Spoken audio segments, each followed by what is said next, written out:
Second ప్రతి ఒక్క head master మా గుడ్లు రాలేదని చెప్పి సీట్లు ఇస్తారు. ఎంఈఓ ఆఫీసులో ఎంఐఎస్ కోఆర్డినేటర్లు ఆ సీట్లను పక్కన పెట్టేసి మొత్తం 100% గుడ్డు సరఫరా చేస్తానని చెప్పి కొట్టడం జరుగుతుంది. ఆ నుంచి డిఈఓ ఆఫీసులు ఇచ్చే కొడుతున్నారు. మొత్తం అంతా గుడ్డు సరఫరా చేయకపోతే, గుడ్డు రాకపోతే, అవినీతి జరగకపోతే ప్రశ్నించాల్సిన బాధ్యత ఉందా లేదా? ఎవరైతే మీకు జిల్లా కలెక్టర్లు చూసుకో, లేకపోతే కమిషనర్ చూసుకో, ఎస్పీడీ తీసుకోవాలి బాధ్యత ఉందా లేదా? ఈ జిల్లాలో ఇంత అధ్వానంగా జరగడం చాలా దురదృష్టకరం. అన్ని ప్రతి ఒక్కరి లోకేష్ బాబు గారు, గౌరవ ముఖ్యమంత్రి గారు చూడండి సార్, పర్యవేక్షించాల్సిన బాధ్యత జిల్లాధికారి యంత్రాంగం పైన ఉంది. ఎందుకు ఈ ప్రభుత్వానికి చెడపేరు తీసుకొని వస్తారు నాకు అర్థం కావడంలా. వాళ్ళు పడే కష్టాన్ని నీలపాలు చేయడం జరుగుతుంది. రాష్ట్ర ముఖ్యమంత్రి గారు కానీ, విద్యాశాఖ మంత్రి గారు కానీ ఈ రోజు కూడా రెక్టిఫై కావడంలా. మీరు అడగండి, మీరు ఐవీఆర్ఎస్ తీసుకోండి, ఈ జిల్లాలోని అన్ని పాఠశాల ఇబ్బందులను తీసుకోండి, మైక్రో బిజినెస్ ఎంక్వైరీ జరపండి. ఎంత మోసం చేస్తున్నారు కాంట్రాక్టర్లు. ఏం జరిగింది అన్యాయమా? చిక్కీలు కూడా అవుట్డేటెడ్ చిక్కీలు కానీ సరఫరా చేయడం జరుగుతుంది.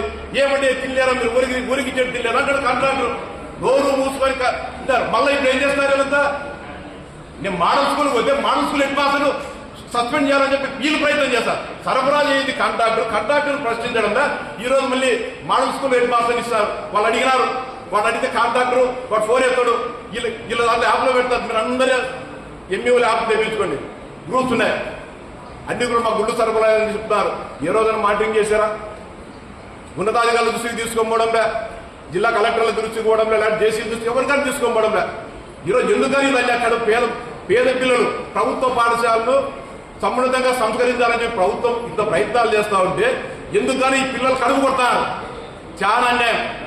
గతంలో ఇప్పుడు బియ్యం ఇచ్చేవాళ్ళు, లోకేష్ బాబు గారు విద్యాశాఖ మంత్రి సన్న బియ్యం ఇస్తారు. ఈ రోజు బ్రహ్మాండంగా పాఠశాల అనేక రకాల సంస్కరణలు ఉన్నాయి. గతంలో ప్రభుత్వాలు ఎప్పుడో మధ్యలో పుస్తకాలు, బూట్లు సూచించంటే ఈ రోజు జూన్ 12వ తారీఖు అన్ని వచ్చే పరిస్థితి ఉంది. ఈ రోజు ఇంత బ్రహ్మాండంగా చేస్తా అంటే ఈ జిల్లాలో ఎక్కడ కూడా మానిటరింగ్ లేకోకుండా ఇంకా దరిద్రం. 50 గ్రాములకు తక్కువ లేకుండా గుడ్డు సరఫరా ఇవ్వాలా, 35 గ్రాములు 40 గ్రాములు తీసుకుంటారు. చాలా అధ్వానమైన పరిస్థితి ఉంది. దయచేసి అంటే బాధతో చెప్తాను, అంటే మీ ప్రభుత్వం చెప్పదు, వైద్య మీ ప్రభుత్వమే కదా.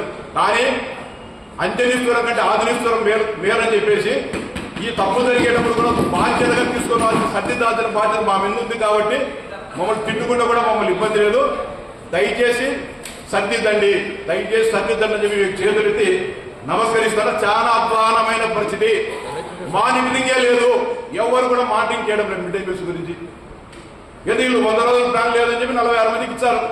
గుడ్లు సరఫరా చేయని కాంట్రాక్టర్కి లేరు. కానీ ఎవరు పొరపాటు లేదా 100 రోజుల యాక్షన్ ప్లాన్, 10వ తరగతి యాక్షన్ ప్లాన్ 40 రోజులకి ఇచ్చారు. ఏం వాళ్ళకి ఎందుకులే మీరు డిఓ గారు? ఇది ఇప్పుడు ఈ రోజు కాదు, దసరా పండుగ ముందు 50% అవినీతి ఉంటే దసరా పండుగ తర్వాత నుంచి పరాకాష్ట జరిగింది. కొన్ని దాంట్లో ఎవడు నోరుండి ప్రిన్సిపల్ హెడ్ మాస్టర్ ఎవడు ఉంటే వాడికి ఇస్తారు, లేకపోతే అది కాలేదు. నువ్వే అడగండి. ఎస్పెషల్లీ సింగనమల నియోజకవర్గంలో చాలా అధ్వానమైన పరిస్థితుంది. 50% గుండు గారు రావడంలే. ఏ రోజున మాటింగ్ చేశారు సార్ వీళ్ళకి వచ్చే ఎంఈఓలకు వచ్చే వాట్సాప్ గ్రూపులలో వచ్చేది ఎవరైనా చూస్తున్నారా?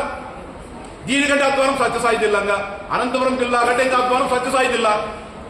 మారుమూల గ్రామాలకు ఇచ్చే పరిస్థితి లేదు గుడ్లు. ప్రభుత్వాలు దీనికి ఉండేది.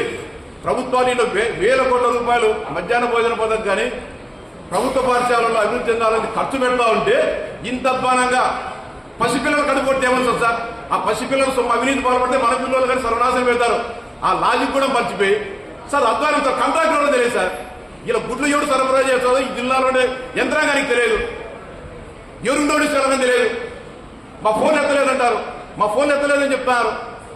కాంట్రాక్టర్ ఫోన్లు ఎత్తలేనప్పుడు, అంత ఆజమాయిషి లేకపోకుండా ఎవరు నోటీస్ చేయాలని తెలియనప్పుడు చాలా దురదృష్టం సార్. దీన్ని రెక్టిఫై చేయండి. మీరు కనుక రెక్టిఫై చేయకపోతే మాత్రం నేను ఖచ్చితంగా ఈ జిల్లాలో విద్యా వ్యవస్థ బాగుపడతాం. మీ కలెక్టర్ కార్యాలయం మీదనే నిరాదీక్షకూడదు చేస్తాను చెప్తానండి. కూడా దాంట్లో ఇన్వాల్వ్ అని చెప్పినా కాబట్టి మనం బయట అంటే వేరే ఒక 3 ఆఫీసర్స్తో ఒక కమిటీ వేసుకొని వీళ్ళు ఆలోచనకు వెళ్ళిపోయారు. ఎందుకంటే డిపార్ట్మెంట్ స్టాఫ్ లేకుండా ఒకవేళ మనకు దాంట్లో మీరు చెప్పిన విధంగా ఏదైనా అంటే 2 రకాల డేటాబేస్ ఉంది. ఒకటి ఆన్లైన్ హెడ్ మాస్టర్స్ ప్రతిరోజు యాప్లో అప్లోడ్ చేస్తారు. రెండవది బిల్లు వేసినప్పుడు వాళ్ళ ఆఫీస్లో కూడా సెపరేట్గా మళ్ళీ డేటా ఎంట్రీ చేస్తారు. సో ఈ 2 రకాల్లో ఉన్న డేటా కూడా కంపైల్ చేసుకుని అది పుట్ట కమిటీ అండ్ వితౌట్ డిఈఓ ఏపీసీఎస్ఎస్ఏ కాకుండా బయట వాళ్ళతో కమిటీ వేసుకుంటారు. వీళ్ళు ఎంక్వైరీ అండ్ ఒకవేళ తప్పేమైనా జరిగిందంటే ఖచ్చితంగా యాక్షన్ తీసుకుంటారు. చరిత్ర సృష్టించినోడు ఇప్పుడు ఆ చరిత్రని తిరగరాయబోతున్నాడు. అబద్ధాల గోడల్ని బద్దలు కొట్టి నిజాలను రాగా మీ ముందుంచబోతున్నాడు. నిజమైన వార్తల కోసం వెంటనే డౌన్లోడ్ చేసుకోండి రా యాప్ని.